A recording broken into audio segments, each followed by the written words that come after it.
As a Catholic, I am very vested and interested in what the conclave is going to produce.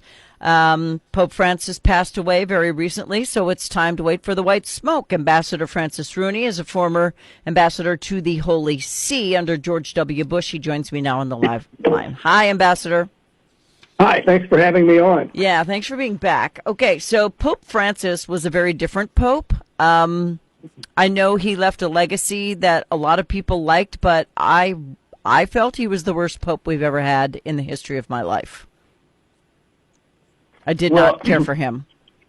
He was a little liberal for me too. Yeah, way too liberal. Our church rules don't need to be changed every 10 years.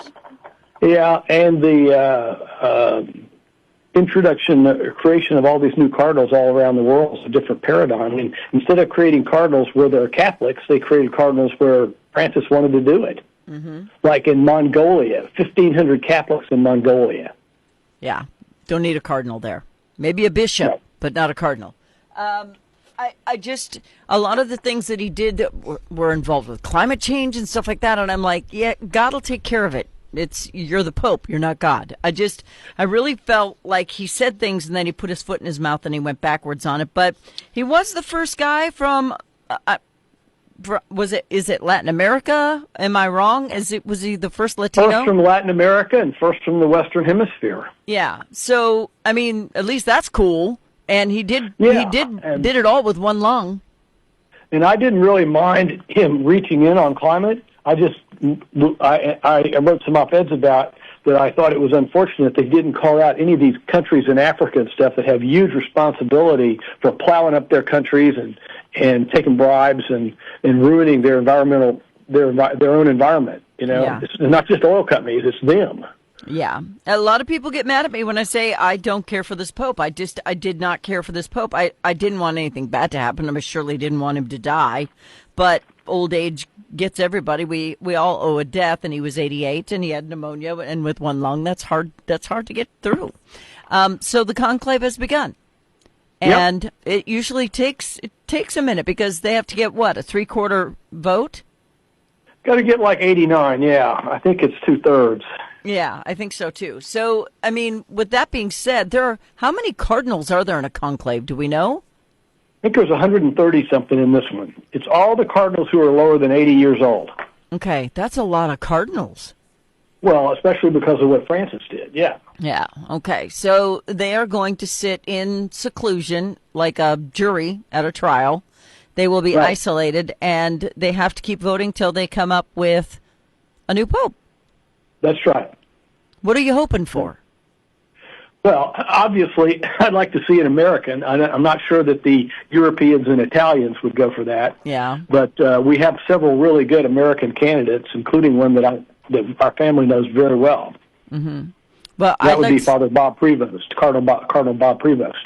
I would love to see an American finally become Pope. You know that the rest of the world would say, oh, the Western values, blah, blah, blah, blah, blah. It's got nothing to do with that. It's about the values of the church. And I don't want masses to be changed. I don't want, like Washington's trying to force priests to tell on people on what they said in confession. None of that. I don't want any of that. I want the church to stay as the church I grew up with. I want it to stay the same. Yeah, well, doctrine's always emerging and evolving somehow. In respect to changes in the world and the mores of the people. It's just that Pope Francis did an awful lot awful fast, and I'm not sure it was all, as you said, all thought through. Yeah. And some of the things that he said led people to believe that the church was open to things it's not open to, and then he had to go back and say, that's not what I meant, and he did a lot of that, an awful lot of that. Yeah. Especially when he got into some of the social mores in the United States. Yeah, he did. All right. So with you having served at the Holy See, who was Pope when you were there? Was it Pope John Paul? No, Benedict. Benedict, okay. We got over there right after John Paul's funeral. I love John Paul. He was such an inspiration. And then Benedict quit. The German quit. He did. Wasn't he the first one to do that? He did a great job while he was Pope. He did a really good job while he was Pope. Yeah. Why did he quit? I don't know. He was in ill health, and mental and physically and mentally kind of worn out. Yeah. Well, I think we could all. I think we can all. I think we can all sympathize with that every once in a while. I think so. But being the Pope is not just doing mass and standing on a balcony and having people cheer. It is a monumental job, and people get really, really upset when we refer to him as the Holy Father. They say that's God. I'm like, that's not what we mean. So people don't understand that term. Well, in the Mass, they in Italian, they Santo Padre dice, it's Holy Father says, it's the Pope. Right. So you're right. Yeah. So people just need to get a grip and understand that we don't think he's God. He's just the leader of a very massive part of the population, because there's a lot of Catholics. 1.4 billion. Yep. And not only that, more and more every day, not only being baptized, but converting, because I think the Mass is absolutely beautiful. It's liturgical. It's part of who I am, and it feeds my soul, and that's what it's supposed to do. Yeah. The changes in the membership of the church are very interesting. Okay, we've had a huge influence of African Catholics who seem to be turning out to be very conservative. Mm-hmm. And then I think one of the positive things that Pope Francis did was enthuse younger people. I've seen a lot of pictures on the news and stuff, younger people in the United States that are saying, well, we're going to start going to church. Mm-hmm. So that's a good thing. Yeah. For whatever reason, whether it's climate or divorces or whatever, it at least gets young people in the church. Yeah. And then we face this horrible problem in Latin America. 6 nations in Latin America are majority evangelical. And that's because of some of the liberation theology of the church, which deprecates wealth, business, making a success out of yourself. And that's what, is all tied up in like Pope Francis's liberation theology. Mm-hmm. So when George W. Bush said, you're going to be the ambassador of the Holy See, what went through your mind? Well, I actually said, you sure you don't want me to go to Latin America? Because I'd done some things for him with Colin Powell in Latin America before and spent a lot of time in Latin America, have some business down there and speak Spanish and the whole bit. And he said, don't you want to go? I said, no, I definitely want to go. Yes, you bet, Mr. President. Bring it on. Yeah. But, what an honor. I mean, that would be the one job I would want. But it's the best. By far, no. I didn't know much about ambassadorships back then, but I know now. It's the best. It is the best, and it's the most beautiful place, I think, on the planet. Vatican City. Yeah. Yeah, and Rome. Rome's a great place. Mm-hmm. It is. Well, and you kind of had to learn Spanish. It would be kind of tough to not. When I was over there, I learned Italian, but I would always end up defaulting to Spanish because all these guys speak 4 or 5 languages, and I wanted them to know that a gringo could speak foreign languages. These Europeans don't think we can speak anything but English. Yeah, of course they don't, because they haven't been here and they don't know any of us.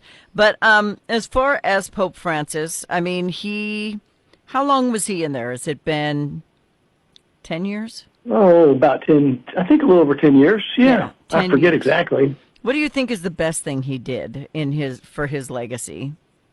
Was it bringing the young people?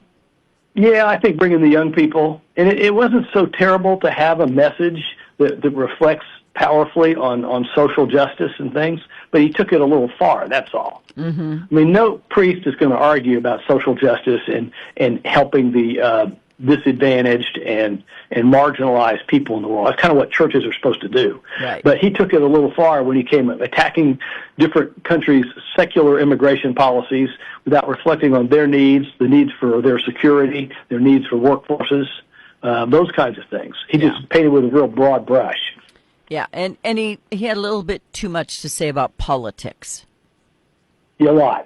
Yeah, he did that a lot. And I really found that profoundly disgusting, that the leader of my church felt the need to interject himself into politics. That's not what he's for. He's there to make sure the church is doing what the church does and following rules and making sure that we draw more people to the church. I think that's his job.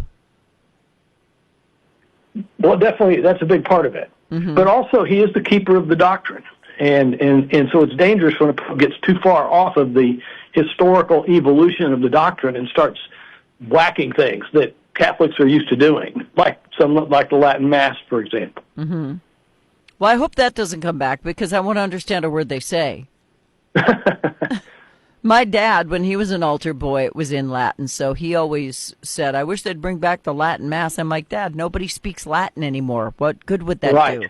We wouldn't be able to understand. I never thought it, when I was a kid and the altar boy and stuff, I never thought it made any sense to have the Pope looking up, or the priest looking up at the altar instead of looking at us. That's one of the greatest things about Vatican II, the English Mass and looking at us. We're the customers. Yeah. Pay attention to us. We know you're worshiping. We know you're doing your thing, but we are your congregation. We're over here. Hello. Yeah, I get it. I love that. A lot of people fight with me about transubstantiation. It is part of the Catholic belief. I truly and absolutely believe that the blessings that are made through transubstantiation are real and not just a symbol. And I think we need a pope who's really going to push that home for other people who want to maybe find a true meaning behind the Catholic religion. Well, that gets back to that idea that pay a little attention to Catholic doctrine instead of social policies, you know? Mm-hmm. So losing a pope is horrible, and obviously having to be sequestered and choosing another pope has got to be very stressful because I wouldn't want to have to do that. Well, they've had all kinds of popes in the 2,000 years of the church. They're going to get good ones and bad ones. Right. Well, I don't know if you saw the movie Conclave, but I was very angry after I watched that movie. Yeah, I thought it was I just tell people it's too much Hollywood. The only thing that's accurate in that movie is the red vestments. Yeah. It was just... And the pictures of the Sistine Chapel. Yeah. A lot of people thought that movie was made on fact, and it very much upset me. I was like, this shouldn't even be allowed. But freedom of speech, whatever. All right. So how long do you think it'll be before we get a pope? Do we have such good candidates that it's only going to be a minute or two? Well, it's really hard to say because you don't know how long it's going to take the two different factions, the modernist and the traditionalist, speaking broadly about it, to reconcile their varying priorities and come up with someone that has enough in both camps. It's going to be, I think there will be a strong movement to keep a lot of the sentiments and values that Pope Francis propagated. They're not going to want a radical shift, but at the same time, I think I hope most of these cardinals agree with you and me that we need to return to dogma, doctrine, and the blocking and tackling of operating the Catholic Church. Mm-hmm. And, of course, we've got some listeners who are saying they need to do more to stop covering up child sex abuse, blah, blah, blah. That is less than 0.5% of clergy. And if you look at all of the other religions around the world, including the cults, there's far more sexual abuse there. So stop with that because it's such a small percentage. But when it is called out and it is proven, it should be punished appropriately. Nobody's sticking up for them. There's no secrets about it. If it's there, we need to do something about it. They do. And the reason it stayed such a sticky issue is the priests have done a terrible job and bishops have done a terrible job of cutting the head off the snake and solving the problem right away. These kind of problems fester like a wound when you don't solve them. Mm-hmm. And some bishops have done a good job, but a lot of bishops haven't. And they've moved these priests around and protected them, and I think that was a huge mistake. Yeah, me too, because a child predator will re-perpetrate. It is what it is. All right, I only have a minute left, but what would you like to add before we take off here? Well, I would just say that, it's good not to think of a conclave as too political. There is the Holy Spirit. They do pray for guidance, and I think they're generally going to all be operating with the best guidance that they can perceive and discern from the Holy Spirit and the Scriptures. Yes, I'm very, very excited. I cannot wait now that the process has begun to see how it all works out. I'm very excited for it because I don't like having a family without a papa. So yeah, that's right. I want a papa. Ambassador Francis Rooney is a former ambassador to the Holy See. We've got a new pope coming. We just don't know who it is. The legacy of Pope Francis will live on, but hopefully we have somebody who is a little more focused on what the actual job is. Ambassador, thank you for your time today. Thanks for having me on. You're welcome. Bye-bye.